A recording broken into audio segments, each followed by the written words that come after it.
Theodore Roosevelt had decided to live. In the past, that would have been enough. On the river of doubt, however, his decision would save him only from himself. He was still perilously ill, and he and his men still faced a deep, rocky gorge, an impassable series of rapids, and a commander who believed that their only hope lay in abandoning their canoes and striking out into the pathless jungle. With the growing infection in his leg and his raging fever, Roosevelt knew that he would never be able to survive a forced march through the rainforest, no matter how determined he was to do so. Although his will was strong, his body was not. For the first time in his adult life, Roosevelt would have to rely on someone else's physical strength to pull him through. He would have to rely on his son. Kermit had been battling malaria almost since the expedition began, but he was still strong, and he had the endless endurance of youth. Having inherited his father's unshakable confidence, Kermit was certain that he could get the expedition's dugouts through the canyon. The problem was convincing the other men. Kermit, Roosevelt would later write, was the only man who believed we could get the canoes down at all. The young man's conviction, however, quickly swayed not just Cherie, but also, even more important, Lyra. The Brazilian navigator had been Rondon's right hand man for much of his life, but he had spent the past month working side by side with Kermit as they struggled to get past one series of rapids after another. Lyra had come to respect Kermit's energy, courage, and, more to the point, considerable dexterity with ropes, a skill that he had gained while helping to build bridges in other corners of Brazil. Rondon still believed that the effort was a lost cause, but when confronted by these three determined men, he agreed to do what he could to help. Kermit's plan was to lower the empty dugouts down the falls with ropes while the camaradas carried the baggage over the steep canyon cliffs. In order to make the plan even feasible, the men first had to whittle down their cargo yet again. This purge, the fourth since their expedition had begun, was particularly difficult because there was little left that they could afford to lose. Nonetheless, the men examined their baggage with the miser's eyes, cutting down everything except the food, Kermit wrote in his diary. Roosevelt kept only two small bags. One was his cartridge bag, which, along with his cartridges, held the head net and gauntlets that he used to protect himself while he wrote.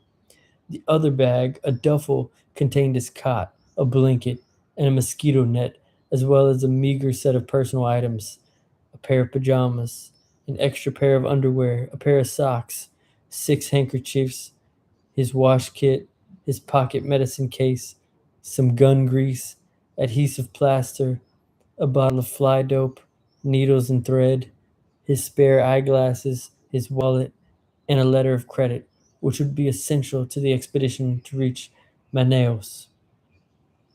He gave the shoes that he had been wearing to Kermit, whose own shoes had finally disintegrated, and pulled his only spare pair. With the expedition supplies cut down to the barest necessities, Lyra and Kermit climbed to the top of the gorge and prepared to lower the dugout canoes. Although they had used this method to hoist their boats over the falls in the past, they had never before been forced to work in such extreme circumstances. The canyon walls were so steep, an almost vertical line from ridge to river, that at times the men had to cling to narrow, crumbling rock shelves while they struggled with the rough ropes and their massive cargo. The work was not only difficult and laborious in the extreme, but hazardous, Roosevelt later recalled. The chances that the dugouts would not survive the ordeal, moreover, was very high. The men understood that, even if the plan worked, they might still end up spending several days at the other end of the gorge building new canoes. The canyon walls were also far too steep for a cargo carry, Instead of walking along the river as they had in the past, the camaradas would have to hike some distance away and then carve a trail more than 350 feet up the side and over the top of the densely forested mountain.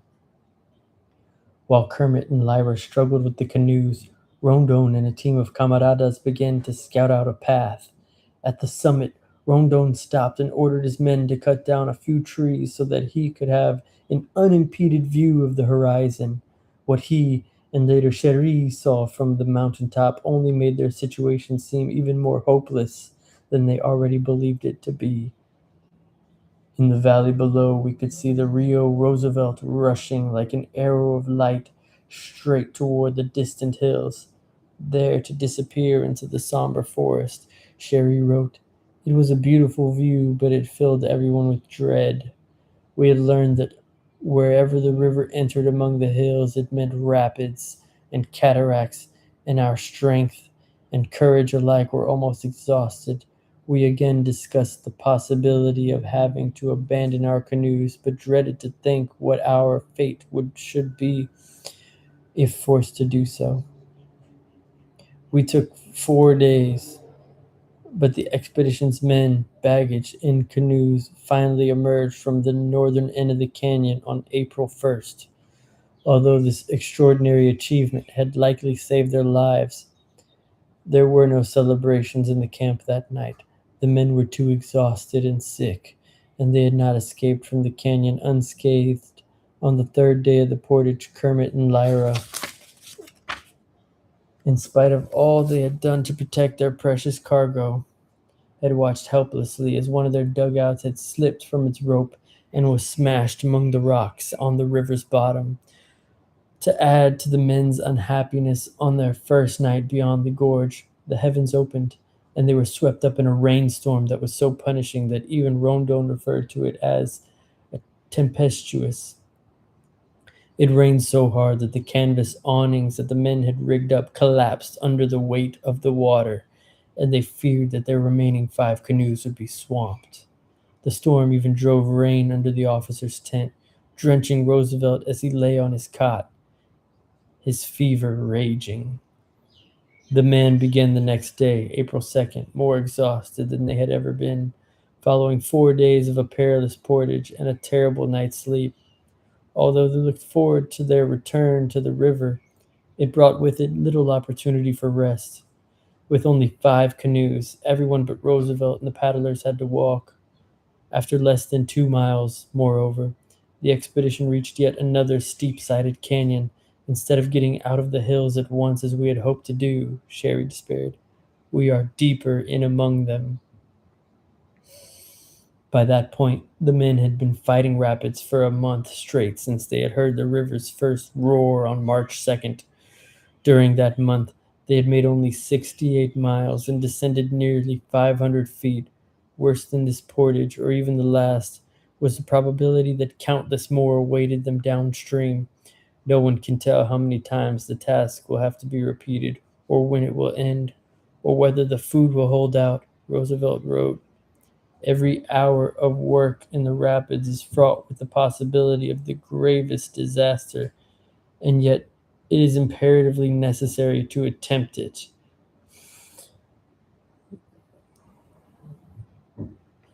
Failure to get through means death by disease or starvation.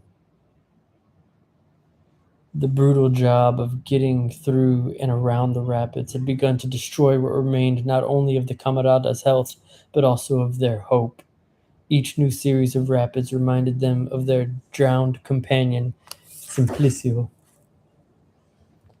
and each portage held the threat of snake or Indian attack and the promise of heartbreaking toil.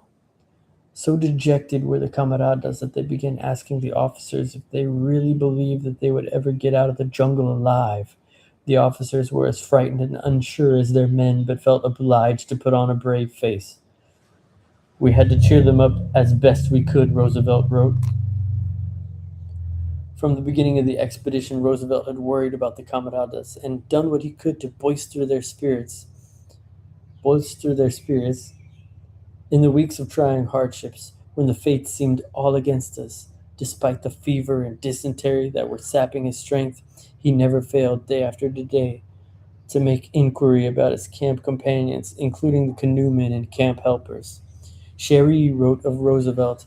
Early on, Roosevelt had begun giving the camaradas chocolate bars at noon from his meager supply. The men treasured this treat so much that, instead of immediately devouring it, they would hoard it until 3 p.m., when they would make it to a mid afternoon meal. It was a strange form of food for the Brazilian interior, and was especially enjoyed by the laborers, Rondon wrote. Those little daily acts of thoughtfulness were much appreciated, and the men soon loved him. Now that their food supplies were low and their chances of survival worsening, the ailing Roosevelt did more than give the camaradas chocolate. He began to give them his own share of rations. When Kermit and Cherie realized what he was doing and protested, Roosevelt simply replied, "I can't do anything to help, and they need the food." We had to watch him constantly, Cherie wrote. It reached the point where if he didn't eat all of his share, either Kermit or I would take what was left and guard it until a later meal. We had so very little that every mouthful counted. By this point in the expedition, many of the camaradas had become visibly depressed, and the officers worried about their sullen attitudes and deteriorating morale.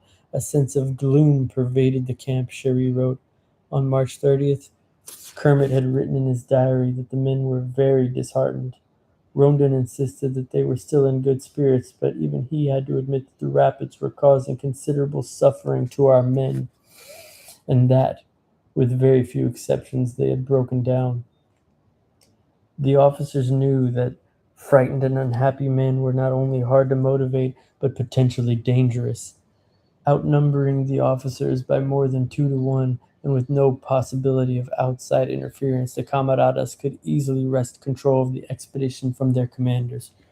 Rondon had fought against mutiny and its precursors, fear and frustration, his entire career. He knew its signs, and he knew that this expedition had all the right ingredients for it. Cherie, too, had had enough experience with the disgruntled camaradas to be weary of them. During an earlier expedition, a man he had dismissed from his team of guides had tried to kill him. In an exchange of gunfire, Cherie had ended up killing the man instead, but not before seriously being wounded. He had nearly bled to death trying to get to help, and he would never again leave complete use of one of his arms. The officers on the River of Doubt were fortunate. With very few exceptions, their camaradas were good, decent, and trustworthy men. As the weeks had passed, however, and their situation had steadily worsened, they had grown increasingly desperate. Under such conditions, Roosevelt wrote, "Whatever is evil in men's nature comes to the front." The men awoke on the morning of April 3rd with little hope for easy or successful day. Their plan for getting the dugouts through the second gorge consisted of 3 distinct and progressively more grueling stages. The first stage involved running the empty boats down the river as far as they could safely take them. When the river became too rough, they would lower the canoes over the rapids by ropes. Then, at the point at which the ground began to level, they would slash a trail through the forest, chomp down the trees for Cordery Road, and haul the dugouts along the bank to the mouth of the gorge. Disaster struck almost immediately during the first and easiest stage of the plan. While Antonio Correa and other camarada were steering one of the canoes down the river, they suddenly lost control and found themselves being swept toward the rapids. They desperately grasped at the branches and vines that they looped over the bank, but the current was too strong, and the branches simply snapped in their hands. Realizing that they were about to be hurled into the rapids, the 2 men finally dived into the rushing river and watched as the dugout was, in Cherie's words, whirled out of their hands to be crushed into splinters in the whirlpools and rapids below. Their expedition was left once again with only 4 dugouts, 2 of which they had built themselves. adding to the men's already overwhelming feeling of isolation and vulnerability. The work of pushing past the rapids obliged them to be scattered from one end of the canyon to the other, while Lyra and his men were at the river's edge cutting away undergrowth so that the canoes could be let down the falls. Rondon had assembled a team to carve a trail along the face of the cliff to the foot of the rapids. The rest of the camaradas, under Paishon's direction, were carrying the baggage to an intermediate station above the falls, where Kermit and Cherie were waiting to assemble the supplies. Only one man, a trusted and valued camarada named Pedrino, remained behind at the previous night's camp in order to guard the cargo as it was slowly carted off. Early that morning, as the camaradas filed by in their dirty, tattered clothes, picking up boxes and hefting them onto their tired shoulders, Pedrino noted some suspicious activity. Stepping forward, he surprised Julio de Lima as the muscular camarada was once again slipping some food out of one of the ration tins. This time, he was taking dried meat, a particularly rare and treasured commodity, and Pedrino immediately reported the theft to Paishon.